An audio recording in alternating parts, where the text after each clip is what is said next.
Persada FM Radio Visual akan hadir sesaat lagi.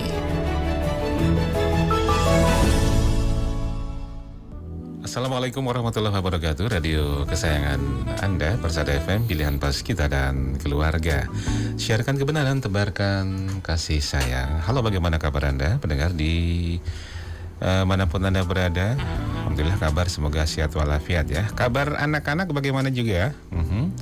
Yang masih usia 1 tahun, 2 tahun, 3 tahun, sampai mungkin ya 6 tahun lah pertumbuhannya.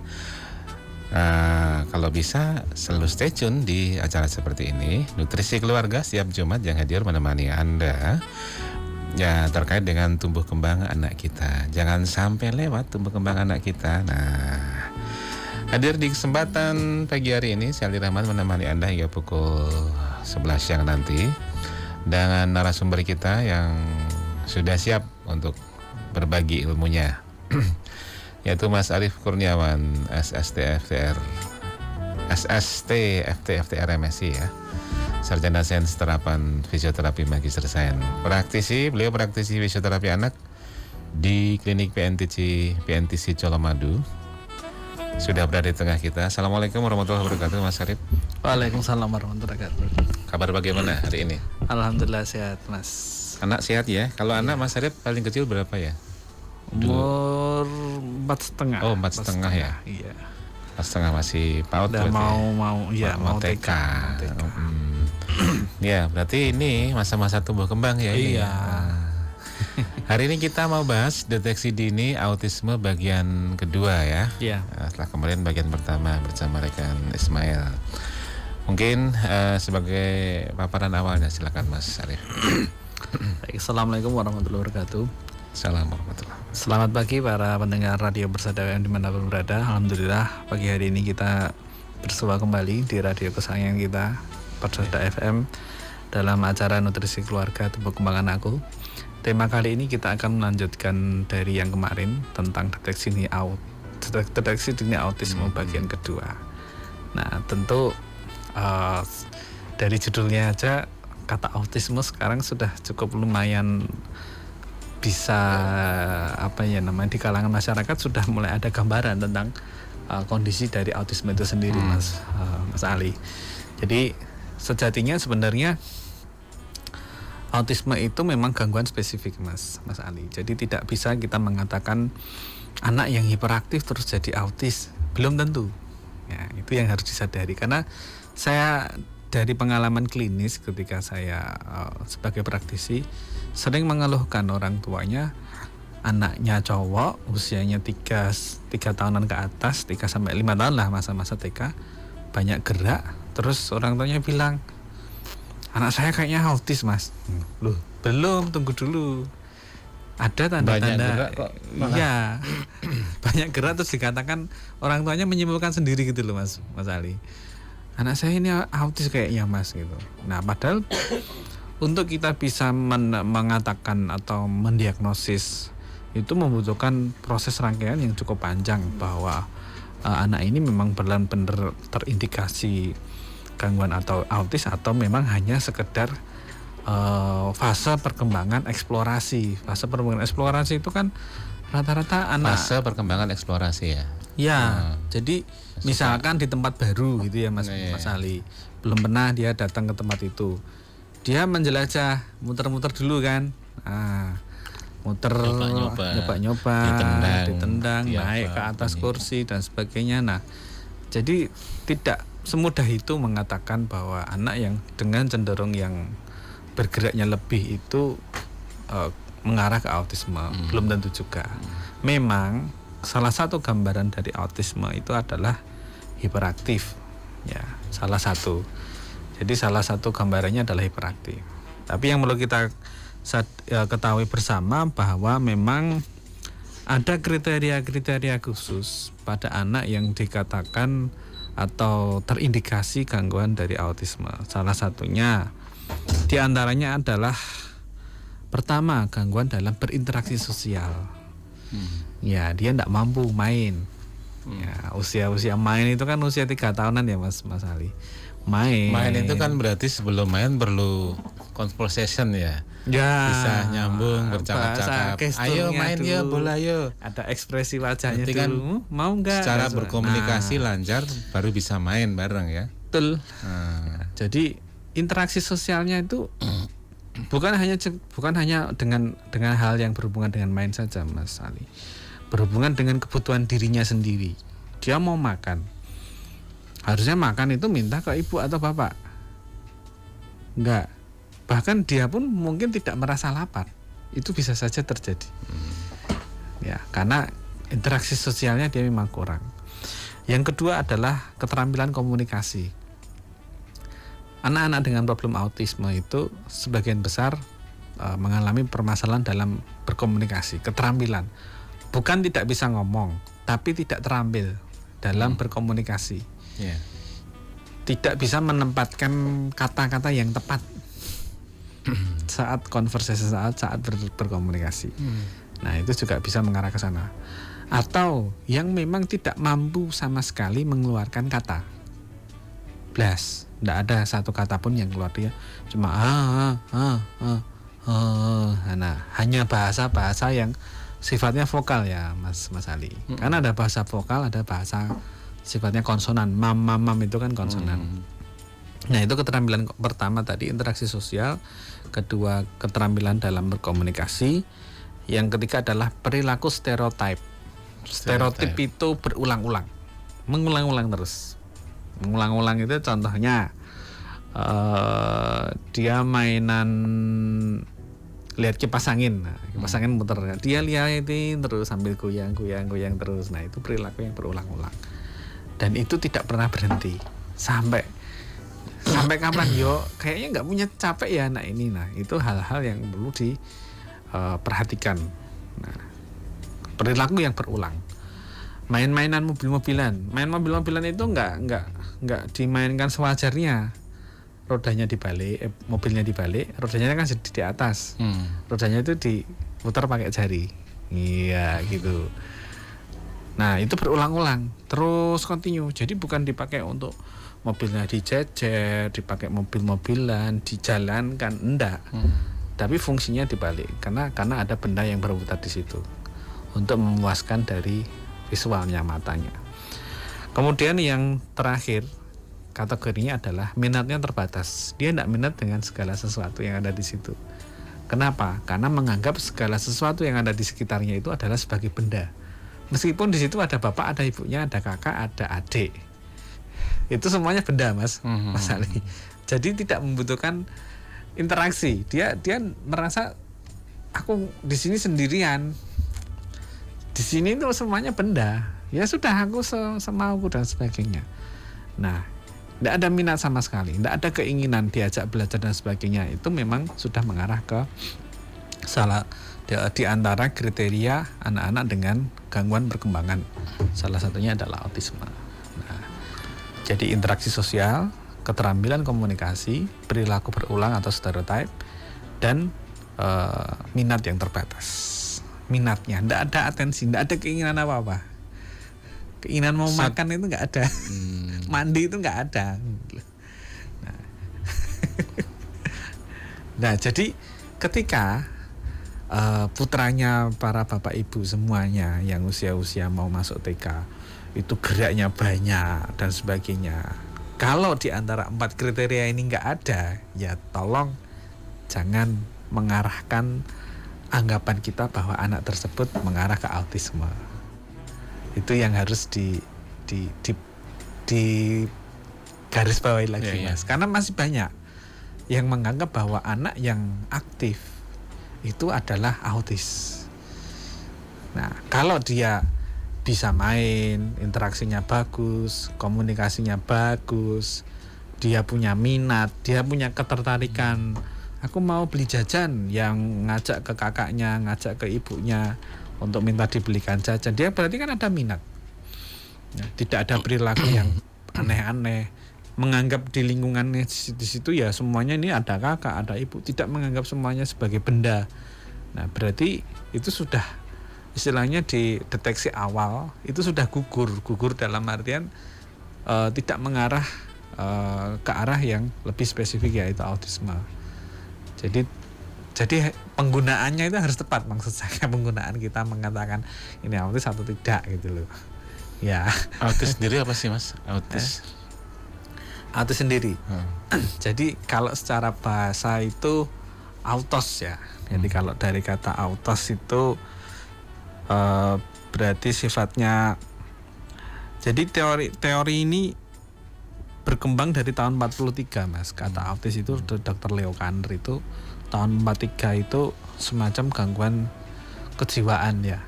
Gangguan kejiwaan ya. Ya. Jadi gangguan kejiwaan yang disebabkan ada permasalahan di otak. Itu tahun 43 Dr. Leo Kanner itu mengatakan bahwa anak ini dia perilakunya berbeda dengan anak yang lain. Maka dia menyebutkan ada istilah autis. Dan istilahnya banyak, ada Asperger, ada psikopati dan sebagainya. Nah, yang sekarang ini yang cukup familiar adalah ASD, Autism Spectrum Disorder. Ya, jadi autis spektrum. Jadi spektrum itu gangguannya spektrumnya banyak. Interaksi, bahasa, stereotip, atensi. Nah, dia itu disorder itu gangguan. Ya, dia terganggu di situ. Dia tidak bisa hidup seperti anak seperti di usianya. Nah, dia akhirnya mengalami kesulitan. Ya. Sekarang bagaimana bila kita menemukan salah satu tadi gejala yang disampaikan Mas Arief, kemudian kedepannya itu seperti apa sih? Apakah ini mengganggu pertumbuhan? Kalaupun mengganggu, apakah juga bisa disembuhkan atau bagaimana? Ya, pada prinsipnya sebenarnya kalau gangguan di fase perkembangan anak itu memang akan ada progres Mas. Progres dalam artian progres perkembangan dari usia anak itu sendiri. Ya, jadi apakah nanti akan semakin memperparah atau semakin memperingan itu tergantung dari penanganan sedini mungkin. Maka kita perlu mendeteksi seawal mungkin. Jangan sampai mendeteksi itu sudah terlambat. Terlambat, dikatakan terlambat itu berapa? Di terlambat itu kalau kita melihat secara perkembangan anak secara general, secara keseluruhan, usia 1 tahun itu 1 tahun 1,5 lah, sebelum 2 tahun lah ya Mas. Itu kalau kok baru tahu kalau anak saya ini ngomongnya belum keluar ngomongnya, dia masih suka membio babbling bahasa planet ya istilahnya. Terus dia tidak minat dengan mainan, dia minat hanya dengan permainan yang berulang, stereotip itu tadi. Nah, itu sudah terdeteksi di usia sebelum 1 tahun sebenarnya gitu loh. Cuma membutuhkan kepekaan dari orang tua. Orang tua ini sebenarnya apa ya namanya? Tingkat kesadaran orang tua dalam mendampingi putra-putrinya. Yeah. Nah, intinya di situ. Jadi bagaimana dia berinteraksi itu penting sekali Mas Ali. Kalau kita lihat kronologinya ya. Kemarin masa pandemi itu kita terbatas loh interaksinya. Ya Mas betul. Ya. Jadi anak-anak kita itu sangat terbatas sekali. Anak-anak kita yang usianya batita bawah 3 tahun ketika lahir, misalkan lahir tahun 2020 akhir gitu ya. Sekarang berarti usianya mau 3 tahun. Ada waktu 2 tahun di mana dia tidak berinteraksi sama sekali dengan lingkungan. Dia harus di rumah. Terbatas. Ya, interaksinya dengan layar. Sekolah pun tahu-tahu. Sekolah pun dengan layar. Sudah ujian. Yang saat ini usia 3 tahun, saya sudah menemui beberapa anak ini ada permasalahan dalam berinteraksi. Dalam artian dia ngomongnya terlambat, dia pemahaman dengan benda yang ada di sekitarnya itu tidak seperti anak seusianya gitu loh. Eksplorasinya masih kurang kuat ya, kurang terlalu bagus. Nah, kalau kita lihat dari situ, interaksi itu memang penting, dan interaksi itu yang memang menjadi penentu dalam artian perkembangan anak. Nah, tadi pertanyaan Mas Ali, kalau bagaimana kalau ini sudah memang ada semuanya, tanda-tanda itu ada semua, orang tua harus ngapain kan begitu kan? Pertama yang harus diperhatikan adalah interaksi orang tua dengan anak, parent child interaction. Orang tua dan anak, interaksi orang tua dan anak itu menjadi salah satu faktor yang mempengaruhi dari keberhasilan perkembangan dari anak ini. Apapun yang dia mampu, dia butuh diinteraksi. Tahu kok ini anak ini, misalkan anak dengan autis, tahu kok ini ayah, ini ibu, itu tahu. maka itu harus dikuatkan interaksinya itu. Nah, yang terjadi di kalangan kita kan mungkin banyak sekali yang dinamikanya, interaksinya dan sebagainya. Mungkin orang tuanya lebih banyak, dia menutup diri, mengeluh dan sebagainya. Ya, akhirnya interaksinya dengan anaknya menjadi berkurang, berusaha menutupi diri dan sebagainya. Itu yang harusnya segera dirubah. Anak saya hebat, anak saya bagus, anak saya mempunyai kemampuan. Saya harus berinteraksi dengan anak saya. Karena anak itu yang menjadi keberhasilan dari pendampingan itu adalah orang tua, Mas. Bukan pengasuhnya. Pengasuh itu kan manut sama orang tuanya. Pengasuh kan tugasnya hanya mengawasi, bukan mendampingi dan mengarahkan. Nah. Dan masih ada yang nggak sadar seperti ini. Ya, karena sebagian besar saya yakin masih merasa terbebani ketika orang tua memiliki anak dengan kondisi autistik atau yang hiperaktif ya. Justru yang dari beberapa teori itu mengumpulkan parent child, jadi interaksi orang tua dengan anak itu adalah hal yang sangat krusial yang perlu dihadirkan dalam rutinitas sehari-hari. Interaksinya gimana? Kita interaksi ya ngobrol, diajak main, ayo makan bareng, ayo duduk di sini, ayo main bareng. Interaksi seperti biasanya.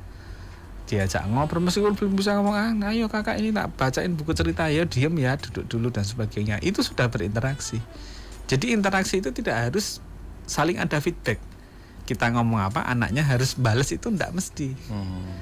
Dengan duduk bersama, baca cerita bersama, orang tuanya ngaji, anaknya suruh duduk, itu sudah berinteraksi. Jadi anak harus tahu, interaksi tidak harus dengan selalu komunikasi. Nah, itu hal-hal seperti itu. Jadi akhirnya kan orang tua anaknya jadi tahu, ini ayah itu sayang sama aku, ibu juga sayang, aku selalu diperhatikan dan sebagainya. Itu dari situ dulu interaksinya. Jadi itu yang lebih penting sebenarnya untuk segala kondisi, bukan cuma apalagi yang kondisi autisme itu tadi. Anak yang dengan perkembangan yang normal pun interaksi juga penting. Bisa dibayangin kalau tidak ada interaksi, dia akan meniru siapa? Akan menjadi role modelnya ketika nanti dia akan tumbuh dan berkembang itu siapa kalau nggak orang tuanya? Anak itu butuh figur, butuh role model. Nah, kalau paparan dari interaksi dengan orang tuanya kurang, lah terus yang jadi role model siapa? YouTube. Nah, siapa? Ini kan tidak jelas. Akhirnya kan berhubungan dengan pembentukan karakter anak, perkembangan emosionalnya, perkembangan kecerdasan, bagaimana dia memutuskan mengambil keputusan, itu kan akan berakhir ke sana, Mas. Karena role model seperti itu kan. Nah, misalkan kalau interaksi dengan orang tua dengan anak itu bagus. Kebetulan keluarga ini punya satu anak dengan autistik. Bapak ibunya dalam artian tegas. Tegas itu kalau ini nggak boleh ya nggak boleh. Bukan memarahi, tegas. Akhirnya dia akan terdidik, terstruktur. Ada yang mengatakan kalau kita menuruti semua keinginan anak itu malah membuat dia jadi pemarah dan sebagainya itu. Ya, itu kasih sayang tidak tepat. Bagaimana itu Mas, dijelaskan Mas? Contohnya begini, kalau anak autistik memang harus istilahnya kayak protokol ya Mas ya. Kalau masuk ruangan, misalkan dia harus ketok pintu, harus buka pintu, harus jalan pelan-pelan, di situ ngambil kursi, dia harus duduk. Contoh protokol yang sederhana, yang harus kita ulang-ulang, biar dia itu paham. Ini nih masuk rumahnya orang, harus ketok pintu dulu, harus mengucap salam kalau memang dia bisa bicara. Itu protokol yang harus selalu selalu dihadirkan dalam rutinitas pada anak itu. Intinya berulang-ulang, akhirnya dia akan tahu. Oh, kalau mau pamit dia harus pamit dulu, harus salim dulu dan sebagainya, sebagai bentuk kepatuhan, menghormati orang tua dan sebagainya. Itu rutinitas sederhana yang memang harus dihadirkan. Itu Mas Ali. Jadi bukan yang bisa menjadikan anak ini berkembang itu bukan kami para terapis terus ini harus rajin terapi dan sebagainya. Iya, terapi pun waktunya hanya berapa lama sih? Justru waktu yang lebih lama itu adalah ketika berinteraksi dengan keluarga, dengan orang tua. Lebih dari 20 jam itu sama orang Terapis tua. paling berapa lama ya? 1 jam. 1 jam paling lama. Dengan orang tua itu lebih dari 20 jam, Mas. Iya kan? Iya. Sekolah paling berapa jam sih? Tapi 3 lebih jam. manut sama terapis Mas daripada orang tuanya. Namanya anak ya seperti itu. Kenapa? Karena orang tua bersikap sesuai dengan kondisi. Kadang dia selalu menyayangi, kadang dia tegas, kadang jadi orang tua dalam mendampingi anak selalu menyesuaikan dengan situasi dan kondisi. Kalau sama terapis kan, terapis itu selalu baik, baik, selalu ngajari dan waktunya terbatas. Nah.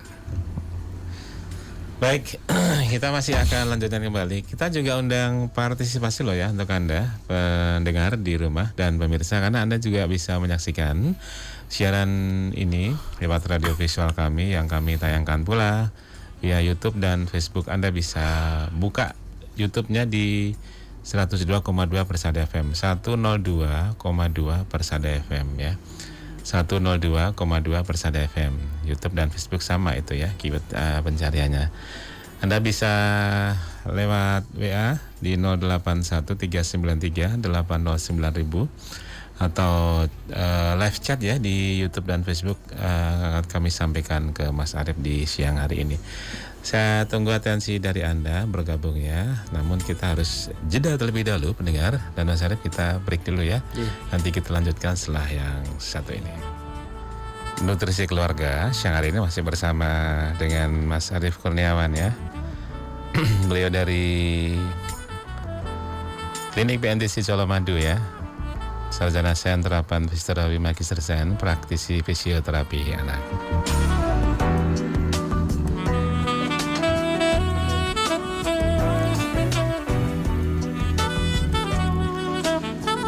Memang kalau kita bicara terkait dengan tumbuh kembang anak itu ternyata pernik-perniknya banyak sekali dan tidak kita sadari ya.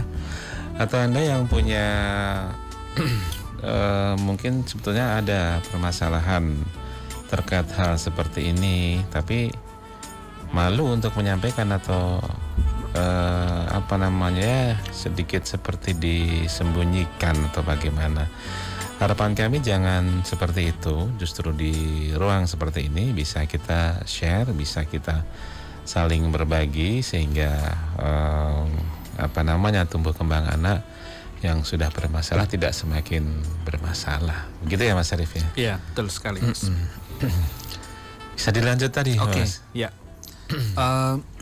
Mungkin ada beberapa semacam statement atau pertanyaan yang bisa mewakili ya dari alat ukur yang memang sebenarnya sering kita pakai kayak kuesioner itu, sering kita tanyakan ke orang tua untuk bisa memberikan gambaran bahwa anak ini masih dalam batas normal apa enggak.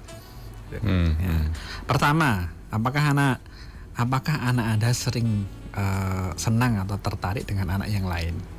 Itu pertanyaan pertama, karena ini hubungannya dengan interaksi.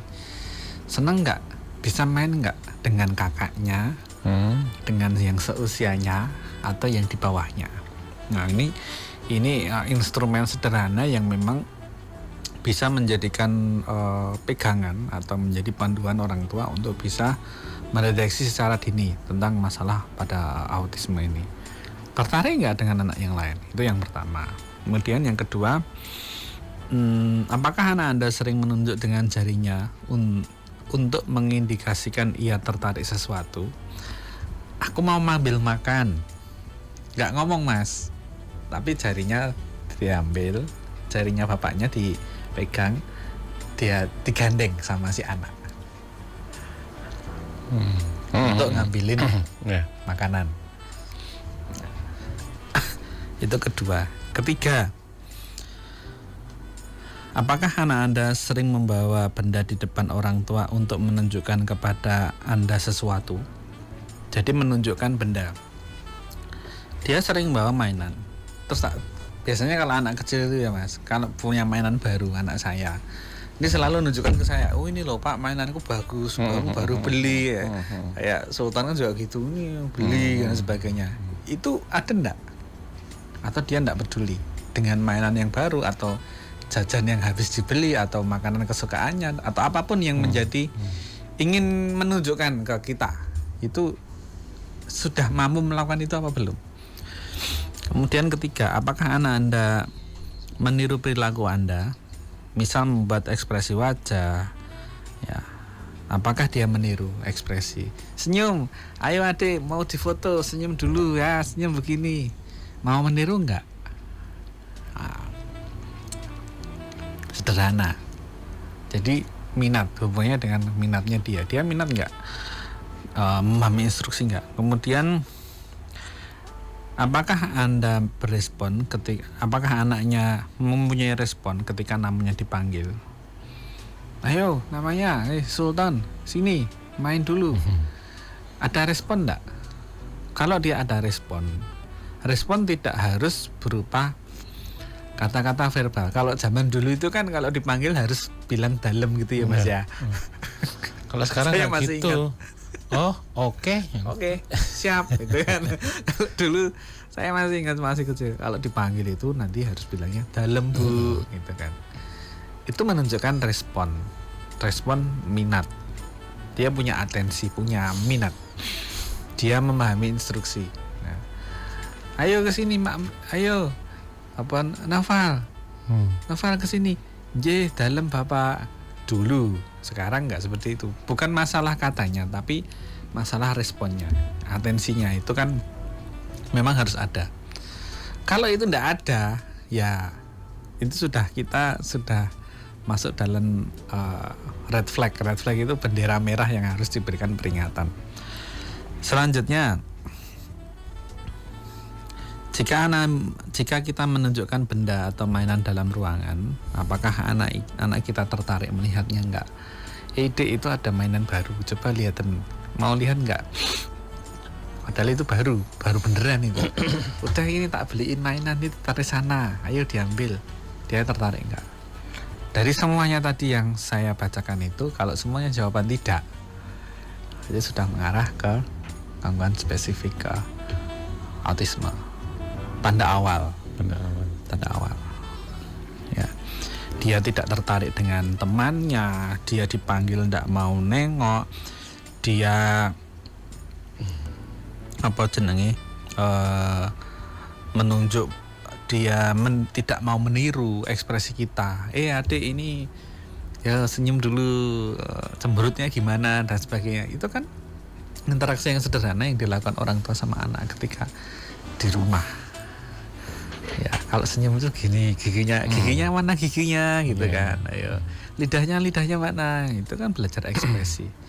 Mau niru kan enggak? Sederhana sekali sebenarnya untuk bisa mendeteksi, untuk kita bisa memahami kondisi atau kemampuan perkembangan anak kita. Dia harus mengenal dirinya. Kalau dulu kan ada nyanyian di TK, kepala, pundak, lutut, kaki. Nah, itu tujuannya bukan sekedar menghafalkan mana kepala dan lutut mana, kaki mana, pundak mana, enggak, tapi memberikan pemahaman bahwa kepala itu di sini. Fungsinya kepala untuk melihat, ada mata, ada telinga, ada mulut, ada hidung. Ini adalah namanya kepalaku. Kepala ini di atas. Kalau jalan ya harus lihat depannya, kalau enggak nanti kejedot misalkan. Kalau masuk dalam ruangan yang kecil harus nunduk dan sebagainya.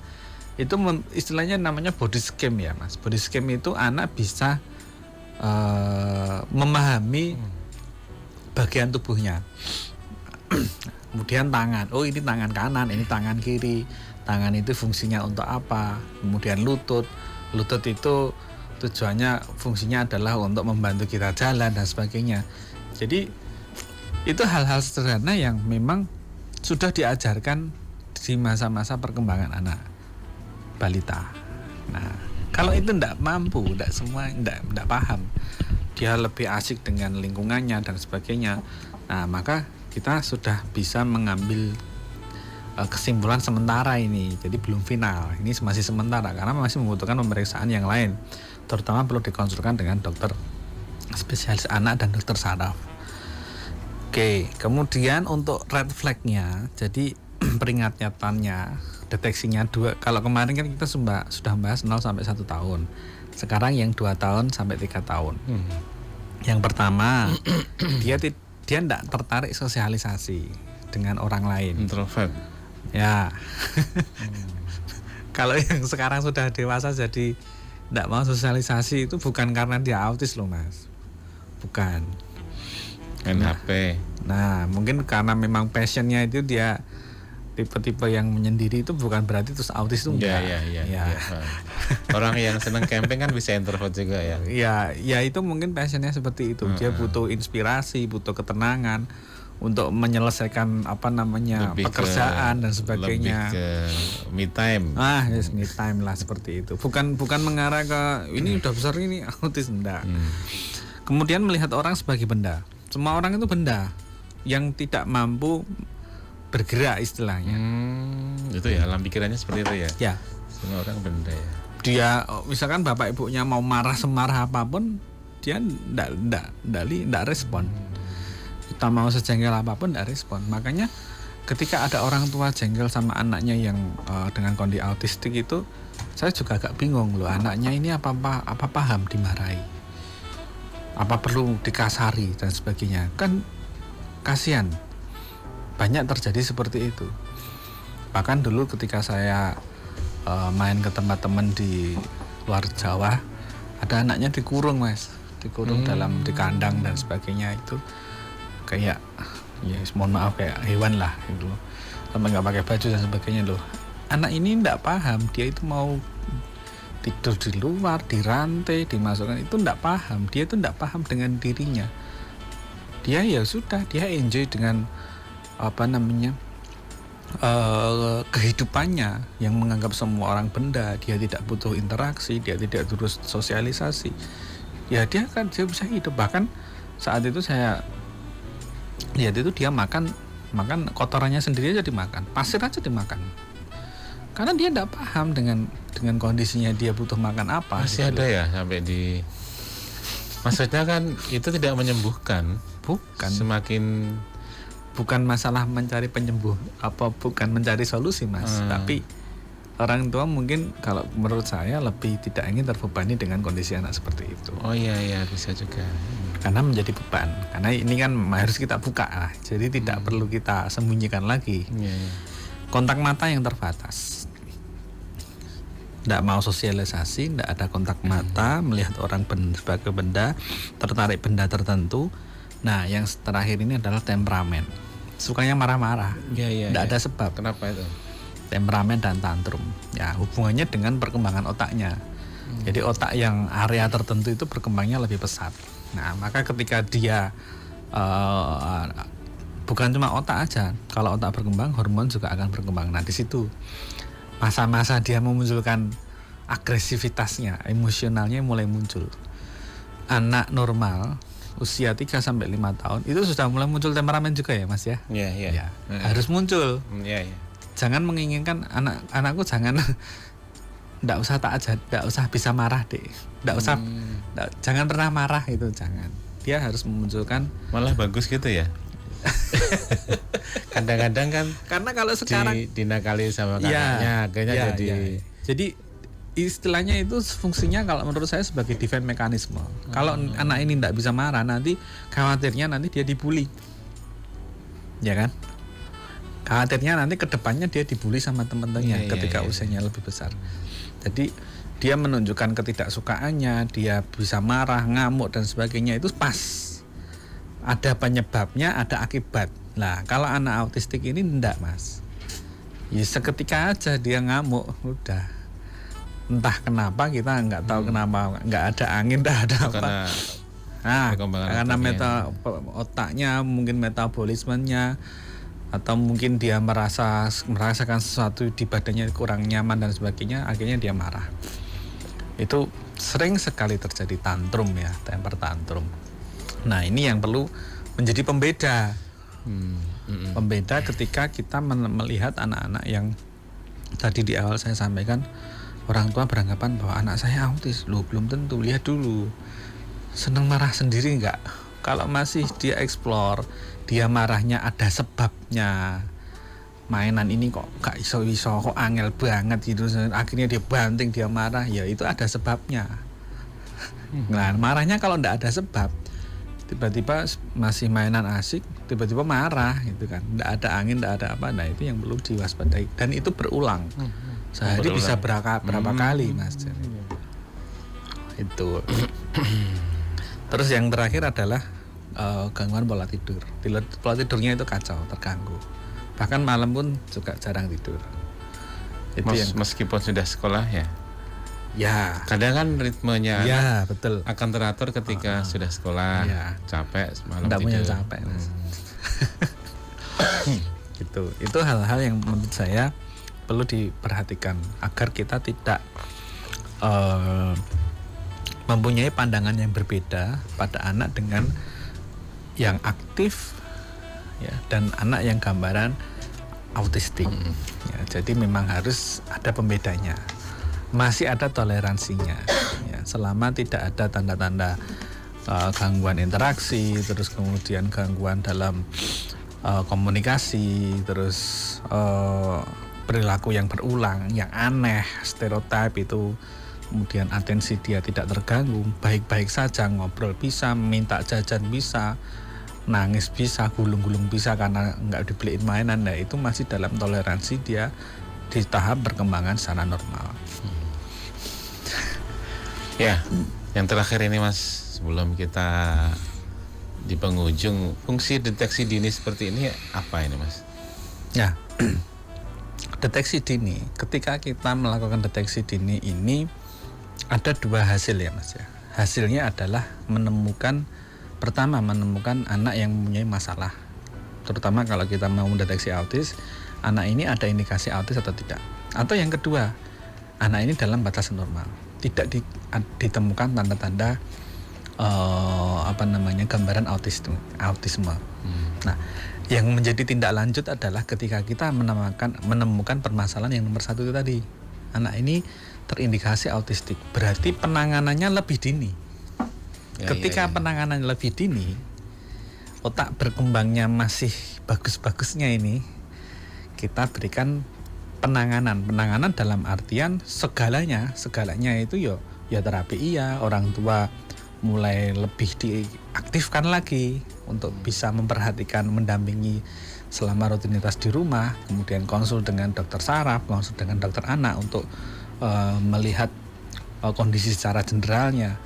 Itu hasilnya akan lebih bagus dibandingkan yang terlambat. Terlambat itu dikatakan terlambat itu ya ketika usianya sudah mendekati 5 tahun ke atas baru terdeteksi. Loh, apakah sebelumnya tidak terdeteksi?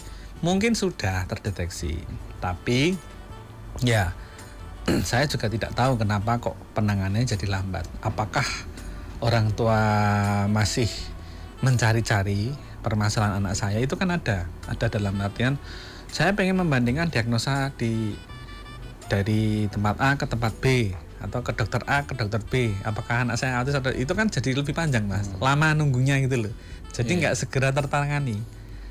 Dan kasus seperti ini tercover BPJS nggak atau? Tercover ya. Itu penanganan terapi kalau di rumah sakit tidak ada kendala. Iya, fisioterapi, okupasi, terapi bicara itu di cover semuanya kok. Penanganannya juga bagus-bagus di rumah sakit pemerintah itu bisa di cover. Nggak ada hambatan sebenarnya untuk itu. Dan kembali lagi poin kita itu tadi di awal, interaksi orang tua dengan anak di rumah itu harus istilahnya disetting ulang, harus diperhatikan lagi.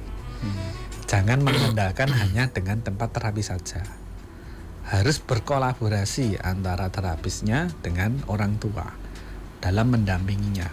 Tanyakan ke para terapisnya, apa yang harus saya lakukan di rumah? Anak saya perlu tak ajari apa biar ngomongnya lebih bagus, biar kosakatanya lebih banyak.